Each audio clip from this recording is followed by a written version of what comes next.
چلیے تو سورہ ملک میں کتنی آیتیں ہیں؟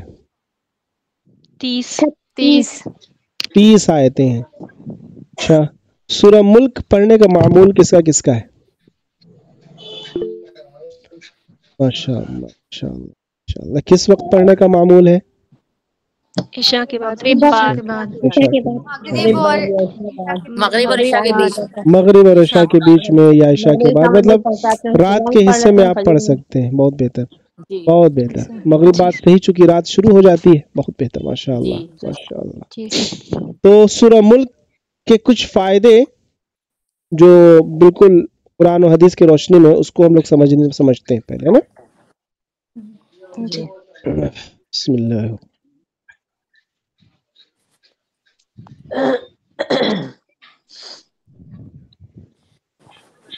سورہ ملک کی یہ پہلی آیت ہے اور میں اس کی تلاوت بھی کر دیتا ہوں آپ کے سامنے. اعوذ باللہ من الشیطان الرجیم بسم اللہ الرحمن الرحیم تبارک الذی بیدہ الملک وہو علی کل شیء قدیر. بڑی برکت ہے اس کی جس کے ہاتھ میں ہے راج اور وہ سب کچھ کر سکتا ہے. سورہ ملک کی یہ پہلی آیت آپ کے سامنے ان پر ہے. اس میں 2-3 باتیں اللہ تعالیٰ نے عرض فرمائی ہیں. سورہ ملک کی جو 30 آیتیں ہیں، ہر آیت کے اندر کچھ نہ کچھ بات ہے. آیت نمبر 1 میں اللہ تعالیٰ نے 2-3 باتیں بیان فرمائی، اور اس میں اس پوری آیت کا جو خلاصہ ہے وہ خلاصہ یہ ہے کہ اللہ تبارک و تعالی اپنا تعارف پیش کر رہا ہے. اللہ کیا کر رہا ہے اس آیت میں؟ اپنا تعارف اللہ کا تعارف بہت بڑا ہے. اس میں سے اللہ نے ایک تعارف پیش کیا، اور اس تعارف کے لیے جو الفاظ اور جو پیغام اللہ نے دیا ہے اس کا سیدھا کنیکشن آگے آنے والی آیتوں سے ہے. آیتوں سے اللہ تعالیٰ کی جو صفات کا ذکر ہوتا ہے نا، کہیں اللہ تعالیٰ شیء قدیر کہہ رہا ہے، کہیں سمیع علیم کہہ رہا ہے، کہیں بصیر کہہ رہا ہے. اللہ تعالیٰ اپنی بہت ساری صفات کا ذکر کرتا ہے قرآن کریم میں. سب تو اللہ کی ہی صفات ہے، لیکن جس نام سے اللہ اپنا تعارف کہیں کرا رہا ہے، اپنے لیے جو نام اللہ سلیکٹ کرتا ہے کسی آیت میں، تو وہ اس جو صفت ہے وہ آگے یا پیچھے سے کچھ نہ کچھ اس کا کنیکشن ضرور رہتا ہے نا. اللہ کیوں شیء قدیر کہہ رہا ہے تو آگے ہمیں پتہ چلے گا. کچھ اس سورت کے تعلق سے دیکھیے سورہ ملک کا نام کیا ہے بھائی؟ اور بھی نام کیا ہے؟ اور کیا ہے؟ منجیہ. واقعہ مطلب بچانے والی، اور منجیہ مطلب نجات دینے، بچانے والی اور نجات دینے والی. کس چیز سے نجات دینے والی اور بچانے والی؟ جہنم سے اور عذاب قبر سے. جہنم سے اور عذاب قبر سے. کیا فرمایا آپ صلی اللہ علیہ وسلم نے؟ ہی المانعۃ المنجیہ تنجیہ من عذاب القبر. مطلب یہ ایک بچانے والی صورت ہے نا، جو بچائے گی، اور یہ ایک روکنے والی صورت ہے جو روکے گی کس کو؟ کس سے؟ عذاب قبر سے. اچھا دیکھیے، قرآن کریم کی سب صورتیں کیا ہے؟ پیغام ہے. سب صورتیں کیا ہے؟ پیغام ہے. لیکن ان ساری صورتوں کے ساتھ یا اکثر کے ساتھ اللہ تعالیٰ کچھ اور بھی فائدے ایڈ کر دے رہتے ہیں. جیسے آج جمعہ تھا. آج کون سا دن تھا؟ جمعہ تھا. آج جمعہ کے دن جو سورہ کہف پڑھتا ہے اس کی فضیلت بتائیے.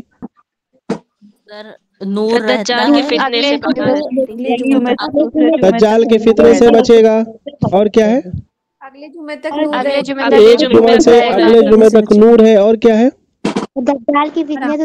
دجال والا تو ہو گیا. جہاں بیٹھ کے وہ تلاوت کر رہا ہے اور حرم تک پورا ایریا نور سے بھر دیا. اس طرح اور بھی بہت ساری اس کی وہ ہے. تو اصل تو یہ تو مطلب ایڈیشنل فائدہ ہے. اصل تو یہ ہے کہ جو سورہ کہف میں جو بات بتائی گئی وہ سمجھنے والی، اس پر عمل کرنے والی، کیونکہ قرآن کریم کوئی وہ کتاب تو ہے نہیں نعوذ باللہ جھاڑ پھونک کرنے والی صرف ہے کہ جب درد ہوا تو پڑھ لیے یا کچھ مسئلہ آیا تو پڑھ لیے، نہیں، بلکہ قرآن کریم کیا ہے؟ ایک زندہ کتاب ہے۔ قرآن کریم کیسی کتاب ہے؟ زندہ کتاب۔ زندہ کتاب مطلب کیا؟ اس کے اندر زندگی ہے، چل پھر رہی ہے، سانس لے رہی ہے، کیا مطلب؟ کیا مطلب زندہ؟ زندہ سے آپ اس سے رہنمائی ہوتی ہے اور اس کو ہر وقت پڑھتے رہنا چاہیے۔ ہاں رہنمائی دیتی ہے، مطلب جیسے کہ زندہ لوگ کیا کرتے ہیں؟ ہدایت کی بتاتے ہیں، یہ مت کیجیے، یہ کیجیے، تو قرآن کریم گویا کہ آپ سے بات کرتی ہے، آپ کو ہدایت کی طرف بھیجتی ہے، جی ہے نا؟ جی کوئی پوچھ رہا ہے جو لنک، ہاں ڈپلوما میں ڈال دیجئے، ڈپلوما میں ڈال سکتی ہیں، واٹس ایپ میسج کسی کا آیا تو۔ بہرحال کہنے کا مطلب یہ ہے، صرف یہ تفسیر کی لنک ڈالیے گا، باقی کلاسز کی نہیں، ورنہ باقی کلاسز میں وہ بھیڑ ہو جائے گی تو پھر وہ باؤنس ہو جائے گا سب کے اوپر سے۔ تفسیر چونکہ یہ ایک ایسا موضوع ہے کہ سب کو اس میں شامل ہونا چاہیے۔ تو میں کیا بتا رہا تھا؟ قرآن کریم کیسی کتاب ہے؟ زندہ کتاب ہے، زندہ کتاب ہے، زندہ کتاب ہے نا۔